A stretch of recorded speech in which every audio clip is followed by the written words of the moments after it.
बिस्मिल्लाहिर्रहमानिर्रहीम। अच्छा, chapter number first है, chapter number first second year का। इसके जो एक्सरसाइज एमसीक्यूज़ हैं उसको सॉल्व करते हैं। फर्स्ट नंबर एमसीक्यू है, a charge Q is divided into two parts Q and Q minus Q and separated by a distance r. The force of repulsion between them will be maximum when एक charge है उसको दो हिस्सों में divide किया गया है। आपने ये बताना है कि इनके दरमियान फोर्स ऑफ रिपल्शन कब मैक्सिमम होगी। मैं आपको एक मैग्नेट की मिसाल देता हूँ, लेकिन चार्जेस और मैग्नेट में काफ़ी ज़मीन आसमान का फ़र्क है। लुक एट दिस, मैं एक मैग्नेट को ऐसे तोड़ रहा हूँ, क्लियर। तो जब मैं तोड़ूंगा और फिर इनको आपस में करीब लेके आऊँगा तो ये एक दूसरे को रिपेल करेंगे। ये रिपल्शन कब मैक्सिमम होगी? जब इसको यहाँ से तोड़ा जाए, जब इसको यहाँ से तोड़ा जाए, जब इसको यहाँ से तोड़ा जाए। कहाँ से मैं इसको तोड़ूँ? यहाँ से तोड़ूँ, यहाँ से तोड़ूँ, यहाँ से तोड़ूँ, यहाँ से तोड़ूँ, यहाँ से तोड़ूँ। कहाँ से तोड़ूँ कि इनके दरमियान जो फोर्स ऑफ रिपल्शन है ये मैक्सिमम हो। तो इसके लिए मैंने एक मिसाल दी है एक्सरसाइज में, इसी एमसीक्यू में, इन नोट्स में। लुक एट दिस, मैंने एक चार्ज लिया 10 कूलम, फिर मैंने इसको डिवाइड किया 9 और फर्स्ट में। फॉर एग्ज़ाम्पल ये एक चार्ज है, इसको मैंने डिवाइड किया वन पार्ट, ये 9 पार्ट्स है और ये 1 है। 10 पार्ट्स हैं, 9 पार्ट्स यहाँ पे आ गए हैं, 1 देखना चाहता हूँ कि इनके दरमियान रिपल्शन क्या होगा। कोलम्बिक फोर्स है F is equal to k Q1 Q2 divided by r square. F is equal to Q1 की जगह पे 9, Q2 की जगह पे 1, 9 1 ज़ा 9 आ गया है। दूसरे एग्जांपल में मैंने इसको डिवाइड किया यहाँ से, क्लियर। अब 8 पार्ट्स यहाँ पे हैं और 2 पार्ट्स यहाँ पे हैं। 8 2 ज़ा 16 आ गया है। एक में कोफिशिएंट 9 है, दूसरे में कोफिशिएंट 16 है। तीसरे में चेक करते हैं जिसमें मैंने इसको डिवाइड किया है यहाँ से और यहाँ से। 3 पार्ट्स एक तरफ, 7 पार्ट्स दूसरी तरफ। 7 3 ज़ा 21। अगले में मैंने इसको डिवाइड किया है 4 पार्ट्स यहाँ से और 6 पार्ट्स यहाँ से, 24। अगले में मैंने इसको डिवाइड किया बीच से ऐसे, क्लियर, लाइक दिस। 5 5 ज़ा 25। अगले में मैंने इसको फिर ऐसे किया, जिसका मतलब है कि ये वाला केस बन गया है जिसमें 4 एक तरफ और 6 दूसरी तरफ है। सो 24 21 16, क्लियर, और 9। इसका मतलब है कि जो मैक्सिमम आंसर आपके पास आया वो कब आया? जब मैंने इसको बीच से तोड़ा। बीच से जब मैंने इसको हाफ किया, 5 5 से जो कोफिशिएंट आया वो 25 आया। याद रखें, आप जब भी किसी भी चार्ज को आप देखना चाहते हैं कि जब मैं उसको डिवाइड करूं और उनके दरमियान जो फोर्स ऑफ रिपल्शन है वो मैक्सिमम हो, तो उस चार्ज को डिवाइड किया जाएगा बीच से, क्लियर, बीच से डिवाइड किया जाएगा और इनके दरमियान फोर्स ऑफ रिपल्शन क्या होगी? मैक्सिमम होगी। मैं आपको एक मिसाल देता हूँ, सिंपल मिसाल। कोई मुझसे पूछ रहा है कि 100 कूलम चार्ज को कैसे डिवाइड किया जाए कि फोर्स ऑफ रिपल्शन जो है वो मैक्सिमम हो, क्लियर। तो हम इसको कहेंगे कि भाई आपने इसको डिवाइड कैसे करना है। 50 कूलम एक तरफ होगा, 50 कूलम एक तरफ होगा, तो इनके दरमियान फोर्स ऑफ रिपल्शन मैक्सिमम होगी। अगर एक तरफ 30 है और एक तरफ 70 है, इनके दरमियान जो फोर्स होगी वो इसके मुकाबले में कम होगी, ठीक है। MCQ number second, some charge is being given to a conductor, then its potential is maximum at surface, is maximum at center, is remain same throughout the conductor, is maximum somewhere between surface and center। याद रखें, conductor के inside the conductor जो electric field है वो zero है। So electric field zero होगा तो हम एक इक्वेशन जानते हैं कि इलेक्ट्रिक फील्ड जो है वो पोटेंशियल ग्रेडियंट के बराबर है, negative of the potential gradient. So 0 and this, so potential is constant. Potential inside the conductor is constant, clear। Okay, इसके बाद एमसीक्यू नंबर थर्ड पढ़ते हैं, and that is MCQ number third, जिसमें है electric potential of earth is taken to be zero because the earth is good semi no, because the earth is good insulator no, dielectric no, conductor yes, B is the good answer, best answer. Proton is about 1840 times heavier than an electron.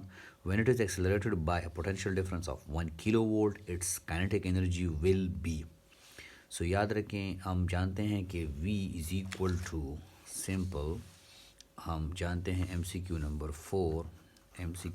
4 potential क्या है actually, work पर unit charge, work जो in the form of kinetic energy होगी। तो अब potential और charge देखना चाहते हैं। Proton is about heavier, mass पे डिपेंड नहीं करता। ये वो काइनेटिक एनर्जी है जो मास पे डिपेंड नहीं करती है। क्लियर? यहाँ पे हम एक चीज़ पढ़ते हैं कि ये वो काइनेटिक एनर्जी है जो मास पे डिपेंड नहीं करती। इलेक्ट्रॉन वोल्ट या QV excited by a potential difference of 1 kilovolt. तो इसकी जगह पे हम पुट करते हैं 1 किलोवोल्ट। चार्ज जो है एक्चुअली क्या है, प्रोटॉन है। प्रोटॉन पे चार्ज क्या है, इसके बराबर है 101 kilo electron volt. Clear? Examiner आपको कंफ्यूज करने की कोशिश करेगा। अगर इलेक्ट्रॉन को एक जगह से दूसरी जगह ले जाने के लिए 100 जॉल काम किया जा रहा है, तो प्रोटॉन जो उससे 1800 टाइम्स हेवियर है, इसको भी ले जाने के लिए जो काम किया जाएगा वो 100 जॉल होगा। Kinetic energy inside the electric field is independent of the mass पर डिपेंड नहीं कर रहा है। आपसे इस किस्म के क्वेश्चन पूछे जाएंगे जिसमें कहा जाएगा कि जो प्रोटॉन का मास है वो 1800 टाइम्स या इतने 100 टाइम्स ज़्यादा है। आप ये बताएं कि इलेक्ट्रॉन के लिए जो काम किया जा रहा है, क्या उस काम में और प्रोटॉन के काम में फ़र्क होगा या 1840 टाइम्स उस पर फ़र्क डालेगा नहीं डालेगा। तो याद रखिए, is independent of mass. MCQ number 5. A capacitor is charged with a battery and it is disconnected. A slab of dielectric is now inserted between the plates. Then जो सी आंसर है इसको थोड़ा सा एक्सप्लेन करते हैं, diagram से देखते हैं। आंसर नंबर सी जो है, क्लियर, ये क्यों सही है देखते हैं। बाकी ऑप्शन यहाँ पे हैं नहीं, ऑप्शन जो सही है तो ये रहा। एक कैपेसिटर्स, 2 कंडक्टिंग प्लेट्स हैं। यहाँ से मैंने इसको कनेक्ट किया है हायर पोटेंशियल से हमने इसको कनेक्ट किया है। यहाँ से क्या करेगा, इलेक्ट्रॉन्स को अट्रैक्ट कर देगा, यहाँ पे पॉजिटिव चार्ज आ जाएंगे। इलेक्ट्रॉन को यहाँ से बैटरी एनर्जी सप्लाई करेगी, ये ऐसे चार्जेस आ जाएंगे और यहाँ पे इनसाइड द प्लेट्स एक इलेक्ट्रिक फील्ड डेवलप हो जाएगा जिसको मैंने 10 न्यूटन पर कूलम नेम दे दिया है। अब अगर मैं यहाँ पे एक डाइलेक्ट्रिक स्लेब इंसर्ट करूँगा, डाइलेक्ट्रिक स्लेब जो कि प्रॉबेबली इंसुलेटर होगा, इसके अंदर जो चार्जेस होंगे वो अपोजिट डायरेक्शन में अलाइन हो जाएंगे। इसके अंदर एक फील्ड बन जाएगा जो मेन इलेक्ट्रिक फील्ड के अपोजिट होगा। इलेक्ट्रिक फील्ड एक वेक्टर क्वांटिटी है और इन दोनों लाइंस के दरमियान जो एंगल होगा वो 180 डिग्री होगा। इसका मतलब है जब वेक्टर्स हम फाइंड करेंगे 180 डिग्री के लिए वो जस्ट स्केलर सब्ट्रैक्शन के इक्वल होगा। तो अगर ये इलेक्ट्रिक फील्ड 2 हो जाए और इलेक्ट्रिक फील्ड 10 हो तो फाइनल इलेक्ट्रिक फील्ड 10 - 2 के इक्वल हो जाएगा, जो कि एक्चुअली बराबर है किसके, 8 के। एक्चुअली बराबर है 8 के। इसका मतलब है कि इलेक्ट्रिक फील्ड कम हो गया है, डाइलेक्ट्रिक स्लेब के बाद इलेक्ट्रिक फील्ड कम हो गया। ये MCQ जो है अभी ईटा के PMC के टेस्ट में भी आया है, NMD केट में, जिसमें कहा गया है कि डाइलेक्ट्रिक स्लेब रखने के बाद कैपेसिटर्स की इलेक्ट्रिक फील्ड पे क्या फ़र्क पड़ेगा, तो वो रिड्यूस हो जाएगा। अच्छा, चार्ज पे क्या फ़र्क पड़ेगा, चार्ज कांस्टेंट रहेगा, पोटेंशियल डिफरेंस कम हो जाएगा, एनर्जी स्टोरेज कम हो जाएगी, charge remain same, C is the best answer. अच्छा, a 1 microfarad capacitor of a TV is subjected to 4000 volt potential difference. Energy stored in capacitor is 8 joule, 16 joule, this. So look at this. C is equal to 1 microfarad, V is equal to this. Data given है, U अपने find करना है, half CV square formula है, C की जगह 1 आ जाएगा, V की जगह 10 पावर माइनस 8 जाउल आंसर इससे आ जाएगा। क्लियर। अच्छा, MCQ नंबर 7, MCQ नंबर 7 देखते हैं। MCQ number 7, the figure below the charge on 3 microfarad capacitor is 5 microcoulomb, 10 this and this. This is series combination. Series combination में जो equivalent charge है वो इन तीनों के individual charge के बराबर होता है। तो अगर मैं इक्विवेलेंट चार्ज मालूम कर लूँ तो वही चार्ज इस पे होगा, वही चार्ज इस पे होगा, वही चार्ज इस पे होगा। तो चलें पहले इक्विवेलेंट चार्ज मालूम करते हैं और वही हमारा आंसर है, वही हमारा आंसर है। सो दिस चूँकि ये सीरीज़ कम्बिनेशन में है, सीरीज़ कम्बिनेशन में इक्विवेलेंट कैपेसिटेंस जो है वो रिड्यूस हो जाता है, 1/C 1/2 + 1/3 + 1/6, 6 LCM आ जाएगा, 6/6 1 आ गया, इसका मतलब है इक्विवेलेंट कैपेसिटेंस 1 है। Q is equal to CV है तो, और जो V है वो 10 है, तो Q10 माइक्रो कूलम आ गया है, that is the best answer. Okay, MCQ number 8 देखते हैं। MCQ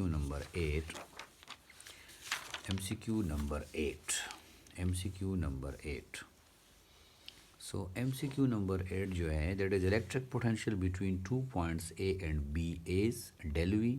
The burden W by the field is moving a charge Q from A to B is. तो याद रखें, जब भी फील्ड के अगेंस्ट काम किया जाएगा वो नेगेटिव काम होगा, और जब फील्ड काम करेगा वो पॉजिटिव होगा। B is the best answer. Electric flux through surface of a sphere due to charge Q place at its centre depends upon. तो आप याद रखें, गॉसेस लॉ आपको क्या कह रहा है? गॉसेस लॉ आपको कह रहा है क्लियर कट कि फ्लक्स बराबर है charge divided by epsilon not. अगर ये एरिया ये है, क्लियर, 4 लाइन निकली, अगर ये एरिया ये है तो वही 4 लाइन यहाँ से, यहाँ से, यहाँ से। अगर ये एरिया ये है वही 4 लाइन यहाँ से, यहाँ से, यहाँ से। इसका मतलब है कि एरिया पे ये लाइंस डिपेंड नहीं करते, सिर्फ़ और सिर्फ इस पे डिपेंड करते हैं कि इसके अंदर चार्ज की क्वांटिटी क्या होगी। So quantity of charge inside the sphere इस पे डिपेंड करता है। Clear. Radius of the sphere no, आप चेक करें, इन तीनों के रेडियस जुदा हैं लेकिन तीनों से 4 लाइंस पास हो रही हैं। Quantity of charge outside the sphere no, surface area of the sphere no, quantity of charge inside the yes. This MCQ number 9, best answer is D. Okay, last MCQ number 10. 2 parallel metal plates are of a distance 8 meter apart. The electric field between plate is uniform, directed towards right, and has a magnitude of 4 Newton per coulomb. If an ion of charge 2e is released at rest at left hand plate, what is its kinetic energy when reach the right hand plate? 8 metre इसकी distance है, charge 2e है, electric field 4 Newton पर coulomb है। आपने बताना है kinetic energy क्या होगी। हमें ये पता है कि v है, v हमारे पास नहीं है, q है, v नहीं है। v को मालूम करने के लिए ED एक फार्मूला है, और E की जगह ये 32 वोल्ट आ जाएगा, और इससे 64 EV आंसर आ जाएगा। इंशाल्लाह हम नेक्स्ट लेक्चर में शॉर्ट क्वेश्चंस करेंगे, और फिर सेकंड ईयर के सेकंड चैप्टर्स के इंशाल्लाह वीडियो में मैं ख़ुद एक्सप्लेन करूँगा। Okay, wish you best of luck.